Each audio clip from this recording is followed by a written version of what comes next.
we will study sources of law. Under sources of law, we will study custom, legislation, precedent as a source of law. Video start करने से पहले मैं बता दूं कि काफ़ी लोगों की रिक्वेस्ट आई थी कि उन्हें historical school even different school के जूरिस्ट को डिटेल में जानना है. सो मैं आपको बता दूं कि बहुत ही जल्द आपको हर जूरिस्ट के ऊपर एक डिटेल स्लाइड्स देखने को मिलेंगी. इसके साथ ही साथ हम जूरिस्प्रूडेंस के अलावा और भी डिफरेंट लॉ सब्जेक्ट्स पे वीडियोस अपलोड करने वाले हैं. सो please like and subscribe this channel for the detailed videos. So let's start with the sources of law. First we will study custom as a source of law. So Dr. Allen, he said that custom is a uniformity of habits or conduct of people under like circumstances. तो custom एक habit है जो कि different people under like circumstances, मतलब बहुत सारे people एक ही circumstances में, मतलब एक ही समय में वो इसे फॉलो कर रहे होते हैं. तो ये एक तरह की हैबिट है, एक कंडक्ट है. So doctor Allen said that it is a conduct and habit. Now Salmond, he said that custom embodies those principles as are acknowledged and approved not by the power of the state but by public opinion of the society at large. So इनका कहना ये था कि ये एक principal है जो कि सोसाइटी ने खुद बनाए हैं, सोसाइटी ने इसे अप्रूव किया है. ये प्रिंसिपल्स हैं, कस्टम एक प्रिंसिपल्स हैं जिसको कि सोसाइटी ने अप्रूव किया है. आगे देखते हैं हेल्सबरी. He said that custom is some kind of special rule which is actual existence or possibly followed from time immemorial and which has acquired the force of law in specified territory although it may be contrary or inconsistent with the general law of land. So according to Halsbury, custom is a special rule. वो एक special rule है जिसे कि law ने force किया है और जो कि टाइम इमेमोरियल से फॉलो होते हुए आ रहा है. तो कस्टम एक ऐसा रूल है जिसे बहुत सालों से हम फॉलो कर रहे हैं और उसे लॉ इन्फोर्स करता है. तो और वो इनकंसिस्टेंट भी नहीं है जनरल लॉ ऑफ लैंड के. तो कस्टम एक तरह का स्पेशल रूल है as per Halsbury. Now, what are the requisites of valid custom? Custom valid custom के requisites जानते हैं. तो सबसे पहला requisites है reasonableness. कस्टम को reasonable होना चाहिए और उसे repugnant नहीं होना चाहिए to rights and reasons. मतलब राइट्स और रीजंस के अगेंस्ट नहीं होना चाहिए, ना ही उसे मिसचिफ करना चाहिए. अगर वो इन्फोर्स हो तो वो कोई हार्डशिप ना क्रिएट करे. कंसिस्टेंसी होनी चाहिए. Second one is consistency. It should be in conformity with the statute law. जो भी एक्ट ऑफ पार्लियामेंट है उसके अगेंस्ट नहीं होना चाहिए, वो उसके इन कन्फर्मिटी होनी चाहिए. फिर compulsory observance. A custom to be legally recognized as a valid custom must be observed as a right. एक right की तरह हम उसे follow कर रहे हों तभी वो custom बनेगा. आगे देखते हैं कंटिन्यूटी एंड इमेमोरियल एंटिक्विटी. मतलब कि वो कंटिन्यूसली फॉलो होना चाहिए, एग्जिस्टेंस में हो, मतलब उसमें कहीं भी कोई रुकावट ना हो, वो कंटिन्यूसली फॉलो हो रहा हो सोसाइटी में.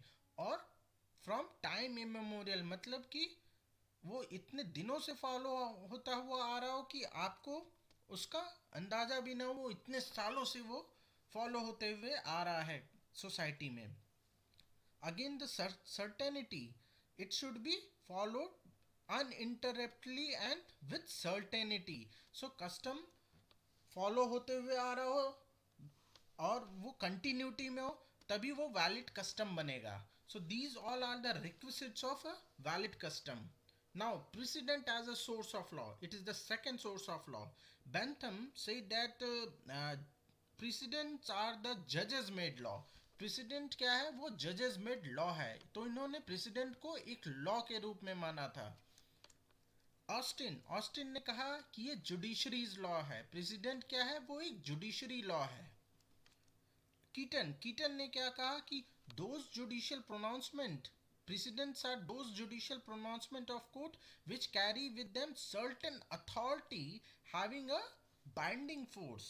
तो वो एक जुडिशियल प्रोनाउंसमेंट है। प्रेसिडेंट एक जुडिशियल प्रोनाउंसमेंट है जिसकी कुछ अथॉरिटी है और उसका कुछ बाइंडिंग नेचर है, बाइंडिंग फोर्स है।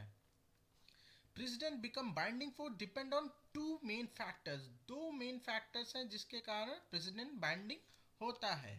पहला, it must be pronounce by the court which is sufficiently senior. Senior court होगी तभी उसका कोर्ट उसका जजमेंट बाइंडिंग होगा। और किस पे होगा? इंफीरियर कोर्ट्स पे। It is only the ratio decidendi, यानी कि सिर्फ रेशियो डिसेंडाई पार्ट ही आपका बाइंडिंग होता है, ना कि ऑबिटर डिक्टा। सो रेशियो डिसेंडाई क्या होता है? We will see in the next slide. Now kinds of precedent. So kinds of precedent, दो तरह के काइंड्स होते हैं, दो तरह के प्रेसिडेंट होते हैं। पहला अथॉरिटेटिव एंड दूसरा परसुएसिव। अथॉरिटेटिव प्रेसिडेंट क्या है? Which has a binding force and judge must follow it whether he approves it or disapprove it। Means authoritative president क्या होते हैं? वो बाइंडिंग होते हैं और जज को उसे फॉलो करना ही करना है। He must follow that president weather ही, चाहे वो उसे अप्रूव करता हो, चाहे उससे वो सहमत हो या असहमत हो, उसे उसे फॉलो करना ही करना है। और authoritative precedents are the decision of superior court of justice which are binding on subordinate court. तो ये एक सुपीरियर कोर्ट द्वारा दिया गया हुआ जजमेंट होता है जो कि इंफीरियर कोर्ट फॉलो करती है। परसुएसिव प्रेसिडेंट क्या है? विच द जज are under no obligation to follow but which they may take into consideration। so persuasive president वो president है जिससे कि जजेस बाउंड नहीं है फॉलो करने के लिए, लेकिन वो चाहे तो उसे कंसिडरेशन में ले सकते हैं। जैसे कि डिफरेंट फॉरेन जजमेंट्स होते हैं, वो उसे हम फॉलो तो करते हैं बट वो हमारे ऊपर बाइंडिंग नहीं होता है। यानी सुप्रीम कोर्ट के ऊपर वो या किसी भी कोर्ट के ऊपर बाइंडिंग नहीं है वो इंडिया में, लेकिन वो उसे रेफरेंस के रूप में लेते हैं। इसी तरह obiter dicta is also not binding on supreme court and other high court, but the court can take into consideration all the obiter dicta of a judgment। now India में प्रेसिडेंट के लिए क्या पोजीशन है? तो India में जितनी भी judgements हैं जो हाउस ऑफ लॉर्ड के हों, चाहे वो प्रिवी काउंसिल के हों, चाहे वो यूएसए के सुप्रीम कोर्ट के हों या डिफरेंट हायर कोर्ट्स के हों, डिफरेंट डिफरेंट कंट्रीज़ के, वो सारे उसकी परसुएसिव वैल्यू है। मीन्स उसकी उनको वो कंसिडरेशन में ले सकती है इंडियन कोर्ट, बट वो बाइंडिंग नहीं है इंडिया के कोर्ट्स के ऊपर। Now decision of Supreme court has a authoritative president. मतलब सुप्रीम कोर्ट का जो जजमेंट है वो बाइंडिंग है इंडिया के इंफीरियर कोर्ट्स के ऊपर। जो भी सबॉर्डिनेट कोर्ट्स हैं उनके ऊपर सुप्रीम कोर्ट का जजमेंट बाइंडिंग है। और ये कहाँ लिखा है? It is written in article 141 of constitution of India. वहाँ पे डॉक्ट्रिन ऑफ प्रेसिडेंट है। आर्टिकल 141 को हम लॉ ऑफ लैंड के रूप में भी जानते हैं और इसे डॉक्ट्रिन ऑफ प्रेसिडेंट भी कहते हैं।